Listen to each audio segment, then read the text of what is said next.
حدیث پاک میں آتا ہے، حضرت ابو ہریرہ رضی اللہ تعالی عنہ سے روایت ہے، فرماتے ہیں کہ نبی کریم صلی اللہ تعالی علیہ وسلم نے ارشاد فرمایا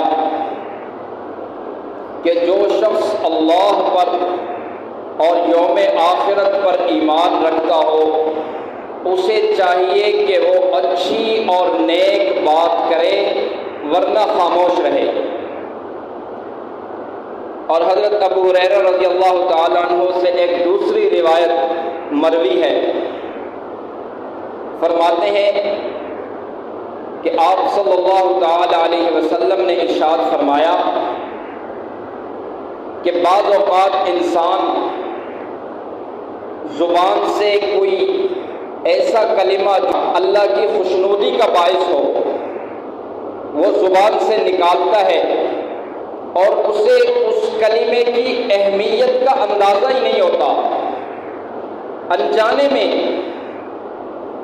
بغیر سوچے سمجھے وہ اسے زبان سے نکال دیتا ہے، مگر اس کلمے کی وجہ سے اللہ تبارک و تعالی جنت میں اس کے درجات بلند فرما دیتے ہیں۔ اور اس کے برعکس فرمایا کہ بعض اوقات ایسے ہوتا ہے کہ انسان اللہ کی ناراضگی کا کوئی کلمہ وہ زبان سے نکالتا ہے اور اسے اس کی نحوست کا اندازہ نہیں ہوتا، مگر اس کلمے کی وجہ سے وہ جہنم میں گر جاتا ہے۔ اور ایک اور روایت ہے حضرت ابو ہریرہ رضی اللہ تعالیٰ عنہ ہی سے منقول ہے، فرماتے ہیں کہ آپ صلی اللہ تعالی علیہ وسلم نے ارشاد فرمایا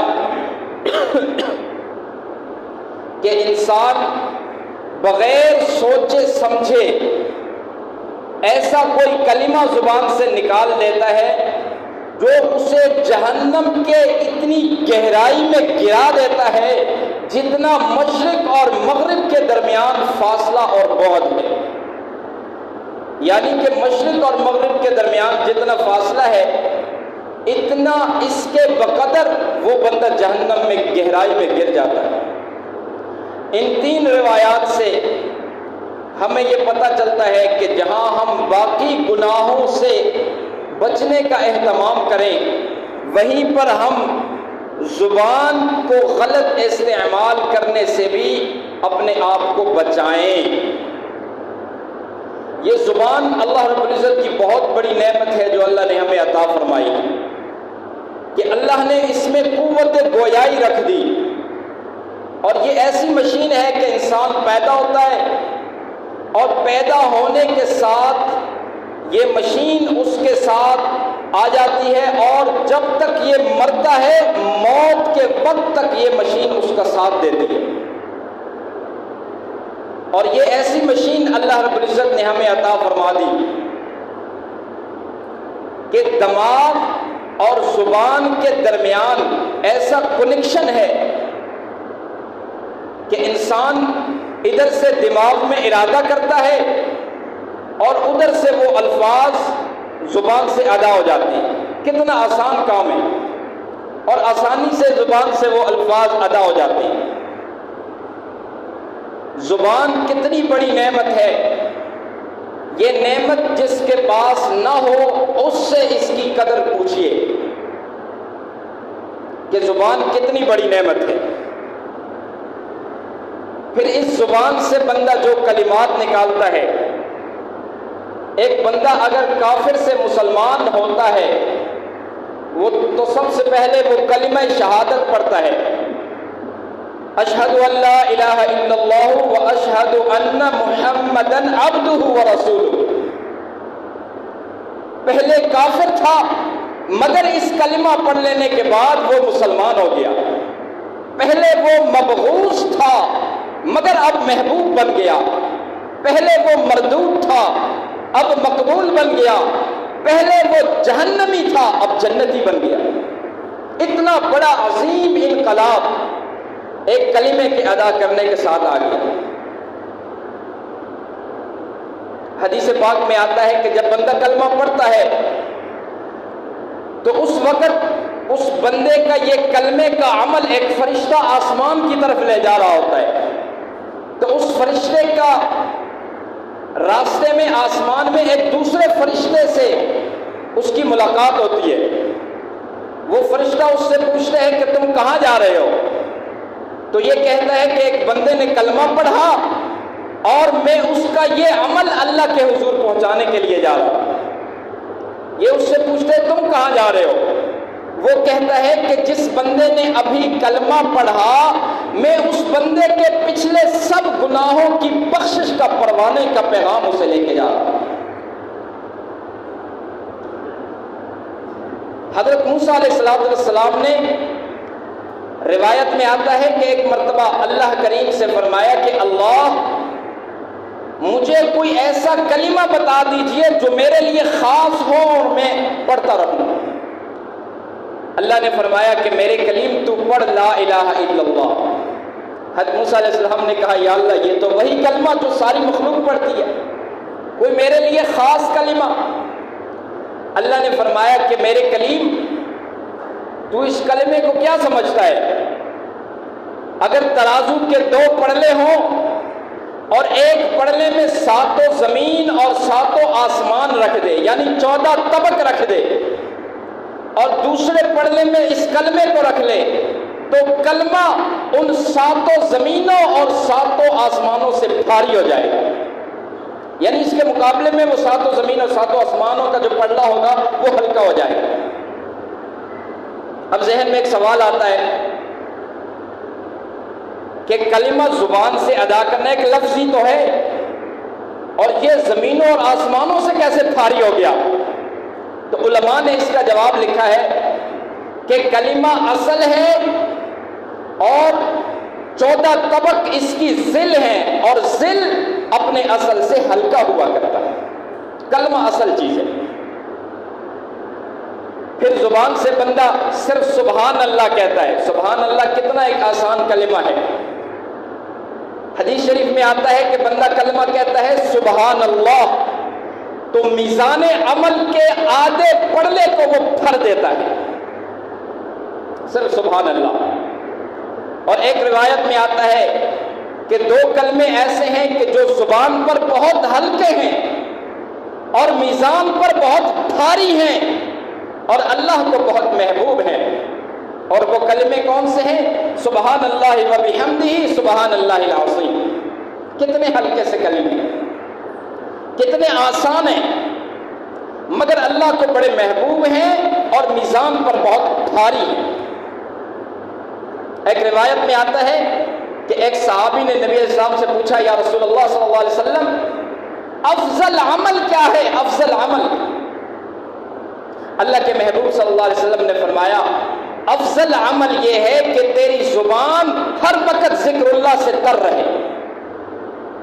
یعنی تیری زبان پر ہر وقت اللہ کا ذکر رہے، اٹھتے بیٹھتے چلتے پھرتے ہر لہجہ اور ہر گھڑی میں زبان پر اللہ رب العزت کا ذکر رہے اور زبان ذکر اللہ سے تر رہے، یہ بہت ہی افضل عمل ہے۔ تو زبان کا صحیح استعمال۔ ایک بندہ نماز پڑھ رہا ہے اور آپ نے دیکھ لیا کہ نماز میں اس کی غلطی ہے، بعد میں اسے اچھے طریقے سے اچھے انداز سے، یہ نہیں کہ میں بہت بڑا نمازی بندہ ہوں، بہت نیکوکار بندہ ہوں اور تمہارے اندر غلطیاں ہیں، نہیں، اچھے انداز سے سلیقے سے طریقے سے اس کو سمجھا دیا کہ بھائی نماز میں اس رکن میں تمہاری یہ غلطی ہے، اس کو ٹھیک کر دو۔ وضو کرتے ہوئے کسی کو دیکھ لیا اور وہ غلط طریقے سے وضو کر رہا، اس کو اچھے انداز سے زبان سے کلمہ کہہ کے سمجھا دیا۔ کوئی بندہ بیمار ہے، پریشانی میں ہے، مصیبت میں ہے، ایک اچھا کلمہ زبان سے ادا کر دیا، تسلی کا بول دیا۔ حدیث پاک میں آتا ہے کہ ایک ایسی ماں جس کا بیٹا گم ہو گیا ہو یا مر گیا ہو اور اس کو کسی نے تسلی کا ایک لفظ بول دیا تو فرمایا کہ اس بندے کو جنت میں بیش بہا قیمتی کپڑے جوڑے پہنائے جائیں گے۔ ایک لفظ تسلی کا زبان سے بول دیا۔ تو یہ کتنا آسان کام ہے، اس کا اہتمام کرنے کی ضرورت ہے۔ ایک حدیث میں آتا ہے کہ نبی کریم صلی اللہ تعالی علیہ وسلم نے ارشاد فرمایا کہ میں نے جہنم میں جو جہنمی لوگ ہیں ان میں اکثریت دیکھی جہنمیوں کی، تو اکثریت ان لوگوں کی تھی جو زبان کی کرتوت کی وجہ سے جہنم میں گئے، یعنی زبان کی کرتوت کی وجہ سے جو لوگ جہنم میں گئے ہیں ان کی اکثریت تھی، وہ زیادہ تعداد میں تھے۔ تو زبان کو ہمیں قابو کرنے کی ضرورت ہے۔ مفتی اعظم پاکستان مفتی محمد شفیع قدس اللہ سرہ کے ہاں ایک آدمی آیا کرتا تھا، اور وہ جیسے ہی آ کے حضرت کی مجلس میں بیٹھتا تو باتونی آدمی تھا، باتیں شروع کر دیتا تھا، اور جیسے ٹیپ ریکارڈ کا بٹن آن ہو جاتا ہے بس پھر وہ بند ہی نہیں ہوتا۔ تو حضرت کے پاس ایک مرتبہ وہ آیا اور کہنے لگا، حضرت جی میں آپ کے ساتھ اصلاحی تعلق قائم کرنا چاہتا ہوں۔ تو حضرت نے کہا بہت اچھا۔ تو اس نے کہا کہ حضرت مجھے کوئی وظیفہ بتا دیں کہ میں پڑھتا رہوں۔ تو حضرت نے کہا کہ تمہارے لیے ایک ہی وظیفہ ہے، اور یہ وہ وظیفہ یہ ہے کہ تو خاموش رہا کر، زبان کو قابو کر لے۔ تمہاری زبان قابو میں نہیں ہے۔ کہا جب اس نے زبان کو قابو کر لیا، خاموشی کی عادت اپنا لی، اس سے اس کی اصلاح ہو گئی، سارے گناہ اس سے چھوٹ گئے۔ تو زبان کو قابو کرنے کا اہتمام کرنا۔ حضرت صدیق اکبر رضی اللہ تعالیٰ عنہ کو کسی نے دیکھا کہ آپ رضی اللہ تعالیٰ عنہ نے اپنے زبان کو یوں پکڑا ہوا ہے اور اسے مروڑ رہے ہیں۔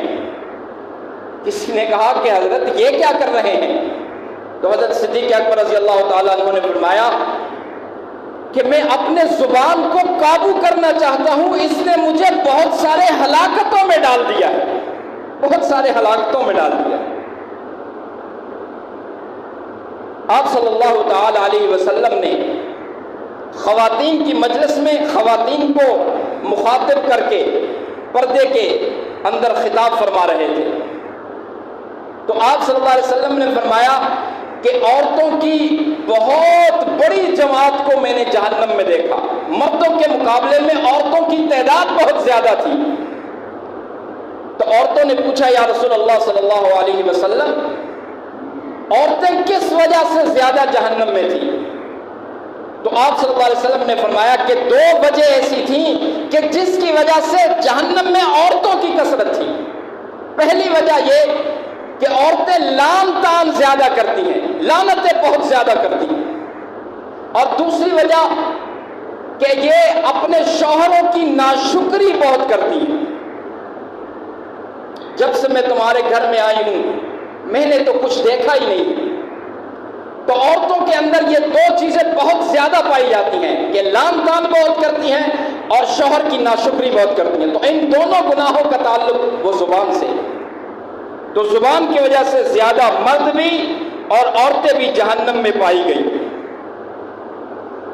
ایک دو روایتیں سنا کر میں اپنی بات ختم کرنا چاہتا ہوں۔ حضرت عقبہ بن عامر رضی اللہ تعالی عنہ سے روایت ہے، وہ فرماتے ہیں کہ میں نے آپ صلی اللہ تعالی علیہ وسلم سے پوچھا کہ یا رسول اللہ صلی اللہ علیہ وسلم مجھے کوئی نجات کا طریقہ بتا دیجئے، کوئی نجات کا راستہ کہ جس کے ذریعے سے میں جہنم کی آگ سے بچ جاؤں اور اللہ کی رضا اور خوشنودی پالوں۔ اس کے جواب میں آپ صلی اللہ تعالی علیہ وسلم نے تین باتیں ارشاد فرمائی۔ پہلی بات ارشاد فرمائی کہ تم اپنے زبان کو قابو میں رکھو، اور دوسری بات ارشاد فرمائی کہ تم اپنے گھر کو اپنا مستقل ٹھکانہ سمجھ لو، یعنی کہ تم اپنے گھر کو اپنے لیے کافی سمجھ لو، بلا ضرورت گھر سے باہر نہ نکلو۔ اور تیسری بات آپ صلی اللہ تعالی علیہ وسلم نے یہ ارشاد فرمائی کہ اگر تم سے کوئی غلطی ہو جائے، کوئی گناہ سرزد ہو جائے تو تم اس پر رو، یعنی کہ اگر کوئی گناہ ہو جائے تو اس پر نادم ہو جاؤ، شرمندہ ہو جاؤ، اللہ کے سامنے توبہ اور استغفار کرو۔ تو یہ 3 باتیں جو نجات کی اللہ کے حبیب نے فرمائی، ان میں سے پہلی بات یہ فرمائی کہ تم اپنے زبان کو قابو میں کر لو۔ حضرت ابو سعید خدری رضی اللہ تعالیٰ عنہ سے روایت ہے، وہ فرماتے ہیں کہ نبی کریم صلی اللہ تعالیٰ علیہ وسلم نے ارشاد فرمایا کہ جب صبح کا وقت آتا ہے تو صبح کے وقت جسم کے جتنے اعضاء ہیں وہ تمام اعضاء اپنے زبان کو مخاطب کر کے کہتے ہیں کہ زبان تو اللہ سے ڈرنا، کیونکہ ہم تیرے تابع ہیں۔ اگر تو کسی گناہ کی طرف پیش رفت کرے گی تو ہم تیرے تابع ہیں، ہم بھی گناہ میں لگ جائیں گے۔ اگر تو گناہ کا بول بولے گی اور گناہ کی طرف پیش رفت کرے گی اور گناہ کی طرف چلے گی تو ہم بھی خود بخود، چونکہ ہم تمہارے تابع ہیں، ہم بھی گناہوں میں مصیبت میں پھنس جائیں گے۔ تو زبان کو مخاطب کر کے کہتے ہیں کہ زبان اللہ سے ڈر اور ایسے برے بول سے بچ، برائی کی طرف نہ جا۔ نبی کریم صلی اللہ تعالی علیہ وسلم نے ارشاد فرمایا کہ جو بندہ مجھے 2 چیزوں کی ضمانت دے دے، 2 چیزوں کی گارنٹی دے دے، میں اسے جنت کی ضمانت دیتا ہوں۔ پہلی بات آپ نے ارشاد فرمائی کہ جو بندہ 2 جبڑوں کے درمیان جو زبان ہے، اگر اس کی ضمانت مجھے دے دے تو میں اسے جنت کی ضمانت دیتا ہوں۔ اور دوسری چیز، جو دونوں ٹانگوں کے درمیان شرمگاہ ہے، اس کی ضمانت مجھے دے دے تو میں اسے جنت کی ضمانت دیتا ہوں۔ یعنی جو شرمگاہ کی حفاظت کرتا ہے اور جو زبان کی حفاظت کرتا ہے تو اللہ کے حبیب فرماتے ہیں میں اسے جنت کی ضمانت دیتا ہوں۔ تو دعا ہے کہ اللہ تبارک و تعالی ہمیں زبان کی حفاظت کرنے کی توفیق عطا فرمائے، اور ہماری زبانیں جو کینچی کی طرح چلتی ہیں، بے قابو ہیں، اللہ ان کو قابو میں رکھے اور اچھے کلمات اور دین کے لیے اللہ استعمال کرنے کا اسے ذریعہ بنائے۔ وما علینا الا البلاغ المبین، سنت ادا کر لیجیے۔